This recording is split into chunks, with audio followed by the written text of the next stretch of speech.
So this is where we left off from the creative area of Lumetri color, the basic color correction and color grading in this chapter.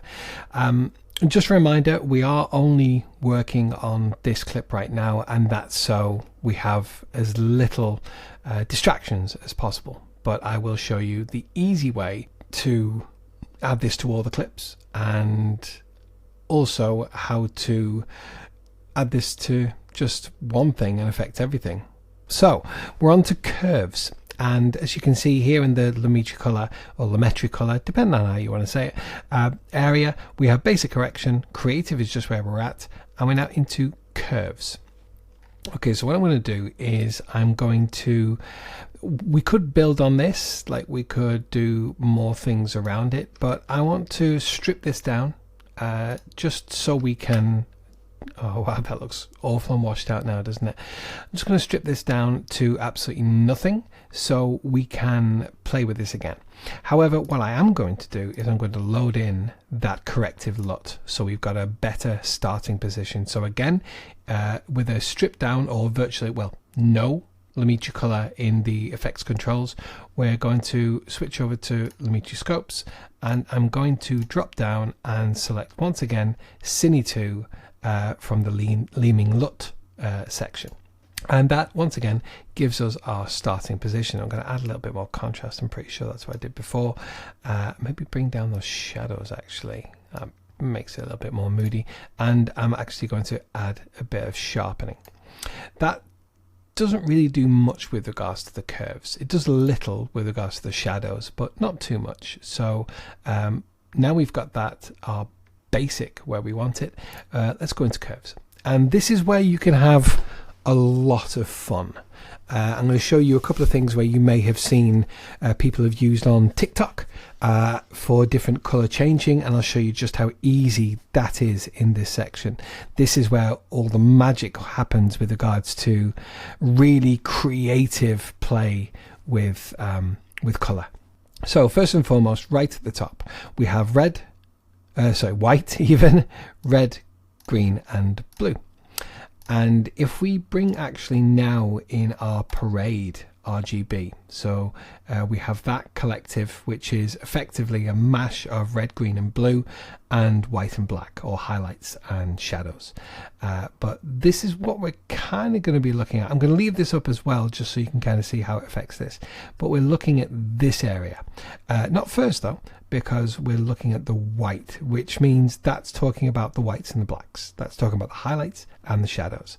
And if we look at this line here, this right down bottom left is all shadows all the way to black, and up here is whites, highlights all the way to white. A typical shape in this curve is an S curve, and I'll show you why. As you see, we get, when we put our cursor over the line, we get the option, we get a pen tool, which is similar to this pen tool down here. See that pen? We get the pen tool, and we also get the option of a plus. If we click anywhere on this line when the pen tool is selected or highlighted, we click and we've actually made a point. Similar to a keyframe, kind of, in as much as that's a holding point. And we're going to put another little one here, and we're going to put another one here. So effectively we have a handle here which we can't really do anything about. We have a handle here which we can't really do anything about because those are the two extremes. Then we've added a handle here which is halfway through the shadows, and we've added a handle here which is halfway through everything, and we've added a handle here, I've got the H's in the right way there, which is halfway between the mid and the highlights. Midtones will be around here. So S curve, if we imagine we're drawing an S on an angle, you'd kind of draw an S like that. Does that make sense? So if you tilted your head to the right, so that line is like almost vertical, and S would be like this. Well, actually more through the center and there. Let's just do it and I'll show you. So an S curve in color grading is simply bringing down the shadows and bringing up the highlights. How does that look? Okay, well, let's bring down those shadows a bit, and you can see the minute I start to move, things start to move down here. Let me just bring that back up again. You see how everything is coming down. So all the reds, greens, the shadows of red, the shadows, the deeper, darker greens, and the same with the blues, they're all coming down, and everything is coming down here. If I uncheck that, that'll show you the difference that literally just that little drop in the RGB or the white, the exposure curve has done. Now if we do the same as in pulling down with the highlights, that's going to bring down everything, and you see how this starts to fall apart. That's because those parts in the flesh, on the flesh line and the flesh tone, are just that there's no information there to bring them down. If we brought it up though, more like an S curve, I'm going to go extreme here. You see how we go absolutely flatting out there, and you can see it flat out there. That means it's peaking up there. So if we bring that back down and we just leave it about there, that's literally affected everything just with that S curve, which is why you use this very subtly. Let's bring that, in fact, I'm going to undo everything there, and I'm going to show you how much I personally would do, keeping an eye on here while I'm also keeping an eye on here and keeping an eye on here. You need like 3 sets of eyes, but I would bring this down just a little bit. If you look up here, I'll undo that, look up here, look in the shadowed areas, so the darker areas, not just underneath here, but this is starting to pop more as well. I like that. But if we bring that down just a little, and do we want to bring the highlights up? If I drag this a little bit more to the left or more towards the center, we're affecting more of the midtones. Now if this wasn't here, this wouldn't hold the midtones, and we'd be going up here somewhere, and it would be absolutely awful, which is why we set a handle here, so the midtones stay where they are, and we can't fully blow out the midtones and lose it while we're affecting the shadows and the highlights. And that's kind of where I'd want to go. So without and with. Now we're losing a little bit of detail in the red. If I drop that off, we've lost a bit of detail there. So what I want to do is I want to switch over to the red. See how the red line is now where the white line used to be. So what I'm going to do is I'm going to add another handle right in the middle there, another handle there, and another handle there. And I'm thinking this may be the shadows, the shadow area of the red. So if I bring that, obviously it's orange, but it's within the red palette. If I bring that down a little bit, I've got a little bit more coming into here now. I don't really want to do anything more with regards to the red. That's enough for me. If I toggle that off and on, yeah, maybe actually a little bit too much, to be fair. So I'm going to bring that up. I'm going to go back to the whites. I'm going to bring that down a little bit more. You see how microscopic you can be with your adjustments, and it can just make the whole world a difference. And this is just on the curve. We haven't even got down to the saturation curves below. We'll get to that. Greens, I'm quite happy with the greens where they're at. I'm going to put a handle there in the midtones, a handle there in the highlights. Maybe bring down the highlights of the greens, maybe to make them richer. You only know when you start moving things, and yeah, I don't like that. Yeah, I'm not even affecting that. And with the blues, similar. If I put a handle there and maybe played with the highlights of the blues, I don't like that. You see how this curve is now being affected because this curve coming up. If I undid that and put a handle there, that then only does this little bit. It only affects that little bit. Obviously you could put another handle right there so that it wouldn't affect it at all. You see how it's holding, and the only place it's actually moving is right in the middle there, which you can't really see. Boost those blues again a little bit. I'm happy with that. I am. Let's toggle off and toggle back on. That's again just a basic correction, but if we toggled off all of Lumetri color, I mean it really is. I know I've said it before, but it's night and day. The quality, I mean, it is the quality. The quality is staying the same. We're just finessing the color, but it gives the impression of the quality being much better, and that's because the production value is much better. So that's how to play around. Say you've got a really bright blue in there and you want to dial that back, you could do it here in the RGB curves. However, you could also do it in hue versus sat. So there's a difference between hue and saturation. Okay, so hue is the color, saturation is the amount of color. So a hue, this hue of green is a different hue to this hue of green. A hue is a shade, if that makes sense. So if for hue, read shade. So this green is a different shade of green to that green. Okay, so let's say we wanted to change green, or at least bring greens down. How would we do that? Well, we could click here. See how that's created a handle, just like we would create a handle here, and we could bring that down. But watch what happens. Everything comes down, and that's all the saturation all the way down.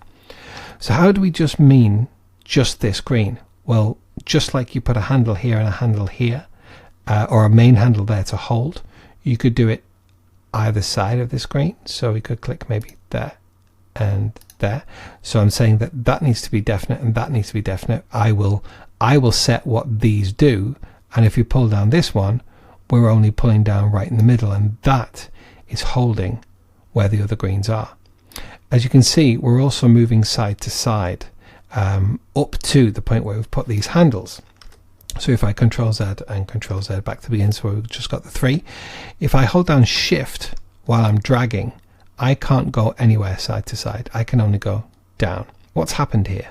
Well, I've just selected one green in here, so it's brought down. If I undo that, you can see, watch the greens over here as I bring this down, holding Shift. It brings down certain shades or certain hues of green, but there are other hues of green that stay. They haven't been affected at all. And this is how you can dial in on a particular color if you want to change it or affect it in a certain way. Let me just Control Z all of that. There's a easier way to get the exact color of green that you want to affect, and that's with this eyedropper tool. Remember in basic correction where we use the eyedropper tool to set white? Well, the eyedropper tool is synonymous throughout the whole of the Adobe suite, and it's predominantly, well, it's mainly a color picker. So what we want to do here is not affect anything. When we clicked on the eyedropper tool and clicked on here, it affected everything because we were telling it with this eyedropper what was white. In this section, all we want to do is say, I want to reference this color. This is what I want to work with. So let's grab the eyedropper tool and let's select a green. Now in that selection, it's done kind of what I did before. You see how it's created three holders, three handles? Well, what it's actually done is it's selected this as the color that I selected, and it's selected either side of that equal distance to give me a kind of range that I'm working with. So now if I grab this and I hold down Shift and I pull down, we're now affecting much more than when we selected ourselves. Not only because we selected in here just by eyeballing the color, but also the handles were closer together. You see how we're now affecting much more of the green.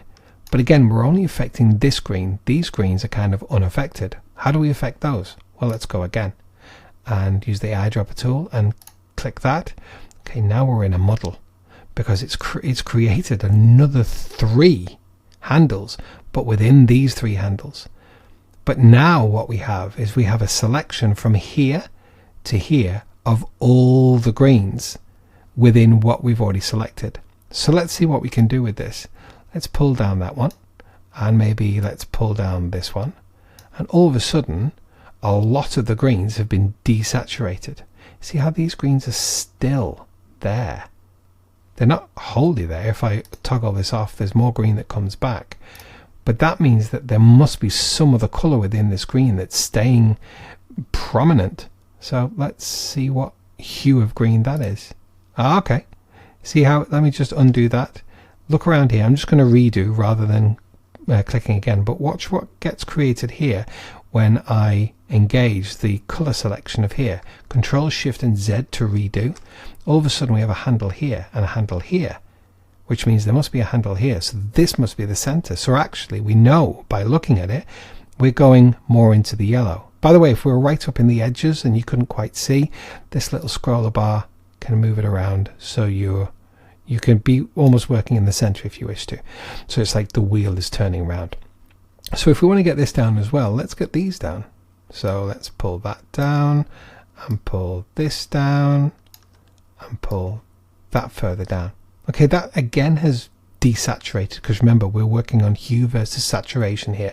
So it's just the saturation of the hue that we're selecting. But rather than, say I turn this off, and just to kind of fire this home, if I go into creative, I could also do in basic correction in saturation, but let's go in creative and pull down saturation. We're pulling down the saturation of everything. So every bit of color, we're taking the saturation out of the color. Whereas in the curves, we're just bringing down that one color. This is how you do an effect called color splash, where say you've got someone wearing a red top and they're in a colored scene and you only want the red top. You would color pick the red and you would boost that saturation and color pick everything else and get rid of it. And then you've got black and white with red. The effect is called color splash, and it's very done, to be honest with you, but it's used a lot. If you've ever seen the film Schindler's List, there's a little girl with an orange coat, and the whole film is black and white other than her, and that's how they've done that. They've used hue versus saturation and turned down everything, the saturation of everything other than her orange coat. They probably masked her out as well and kind of done that, but that's how you do it. It's in this kind of area. So that's hue versus saturation.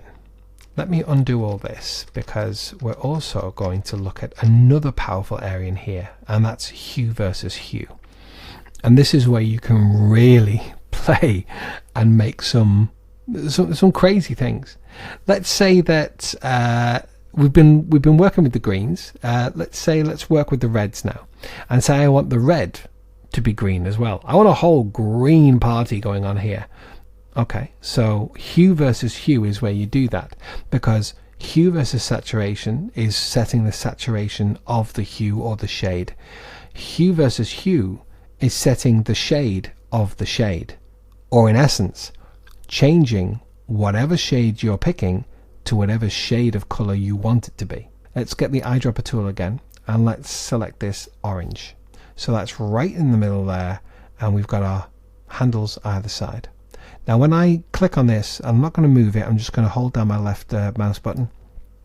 You're now greeted with the whole of the color wheel, right from the top of cyan all the way down to the bottom cyan, going through pink, magenta, red, orange, yellow, green, back into cyan.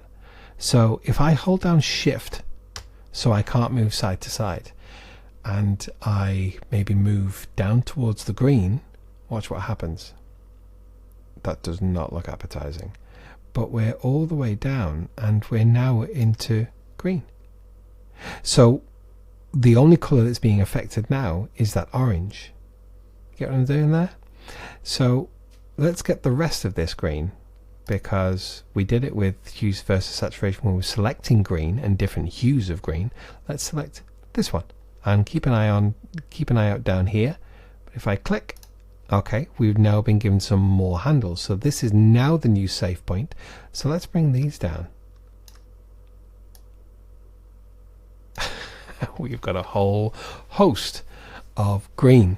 However, look at the rest of the picture. Look at where there shouldn't be green. Well, first and foremost, these lights, well, they were orange. This roof here, well, that was kind of like a reddy orange. The skin tone here, my wife isn't Elphaba from Wicked, but that's a reddy flesh tone, just like the orange here. And down here as well, the board is like a light wood, but it's green in here. So what we're doing is this is a global effect, but just to one color, which can be really useful, but can also really ruin your whole picture. However, let's just Control Z and get rid of all of those. Let's say that there's this blue rug here.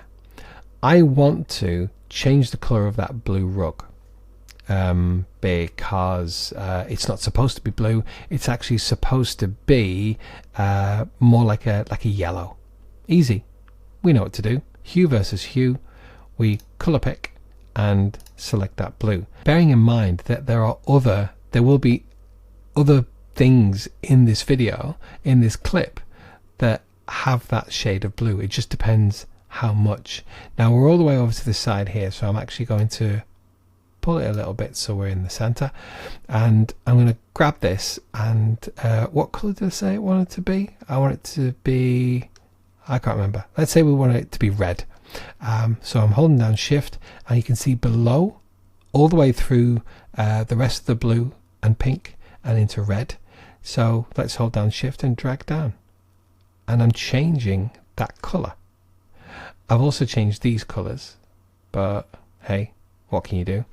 But sadly, I've got a blue fringe here.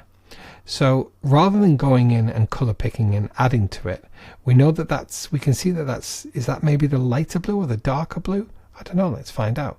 Let's grab this and pull it out so it allows for more. Is it allowing too much? It's not really. Maybe this is a color where we are actually going to have to delve more in and color pick more of it. Okay, we've got more here. So let's bring all of these further down towards red. Done. Problem is that we've actually got all of these now. We've got everything that was blue changed color. So you can only really use this carefully. What I'm going to do in a further section is we're going to talk about masking and how to do this on just the area that you want to affect. But for now, that's all I really want to show you with regards to hue versus hue. It's being able to make colors pop. Let's use it in a way that we actually would, that we actually want to use. And what I want to do is I want to make this orange maybe just a little bit richer. So let's go for hue versus hue, and let's pick this orange. So we're all the way over here. I'm going to bring this so we can see it. And again, just like we were in here with the curves, I mean, we're talking just a little bit, only a little bit of changing. So let's hold down Shift and let's take it all the way there, and it looks absolutely awful. So let's just boost it just a little. I mean, that's the tiniest little bit. Let's toggle it off and on. You can see it just around here. Look around here. So it has boosted it a little. That's all I want to do, because then I'm going to do a little bit more in hue versus luma. So what is hue versus luma? Well, hue, we already know, is the shade. Luma is the luminescence of it. So similar to the vibration, similar to the vibrance of it. I guess vibration, vibrance, I think they have the same etymology, but the vibrance, luma is very similar to that in terms of the luminescence. Let's just let's pick the same color in hue versus luma, and let's see what we get. So holding down Shift on the orange, and let's see the effect it makes. Yeah, luminescence. Again, this is a part where you want to be very careful, and we're talking minute changes. And actually, to make this richer, I think I need to turn the luminescence, the luma, down a little bit. So let's hold down Shift and let's drag it down just a little. By the way, before we go any further, as you can see, we've got a line that has come up once I've clicked, and rather than in hue versus hue where we got the full color wheel, what we have here is we have the brightness and the darkness of this color. So I was right. If we bring it down a little, see, that's too much. See how we're losing all the detail here. I'm going to bring it up just a little, and if I toggle this off and on, You see how because we've chosen an orange color, we're actually looking at all the warm tones as well. So it gives it just a little bit more depth. In fact, when we toggle that off now, this for me round here looks a little bit too bright. We turn it back on, we're crushing it a little bit. I like that. So that's hue versus luma. And now luma versus saturation, and we've got sat versus sat. You see how we can really deep dive. I'm just going to show you exactly on the same one, hue versus saturation. And what does that do? Well, have a look. If we take it down, you see how it takes all the saturation out. Because we're actually looking at the saturation of the luminous part, the brighter part. So if I do it the opposite way, all of a sudden these oranges almost become reds. I mean, it's still orange, but again, that boosts that area, that part of the color wheel. So I think that's as far as I would go. I wouldn't really use luma versus sat. I'm using it here because I'm showing you, but in this section I wouldn't really use luma versus sat.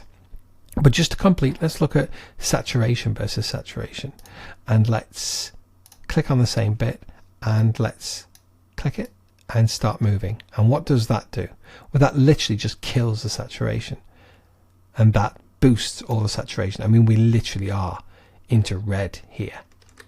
And so that's sat versus saturation rather than hue versus sat, because hue versus sat would be clicking on the hue of the color.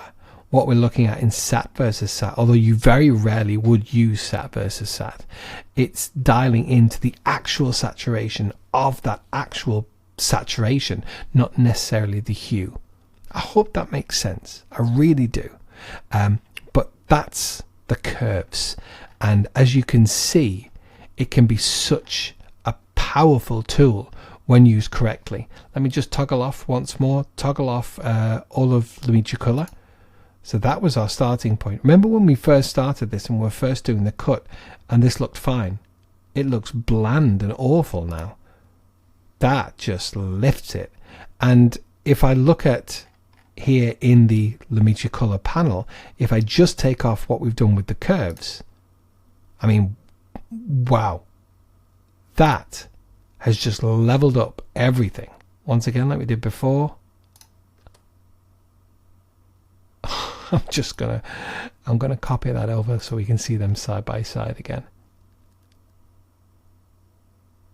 I mean, that's everything. Personally, for me, for my eye, I'd say that's a little bit too oversaturated now. So because nothing is destructive in this, you can easily go in and go, okay, I'm happy with everything. I'm happy with all the levels of colors compared to the other colors or the other hues. But I'm going to just take down that saturation just a little bit, just to ease it a little bit, just so it's not too almost offensive to the eyes. But yeah, coming from that to that is just we're into night and day territory again.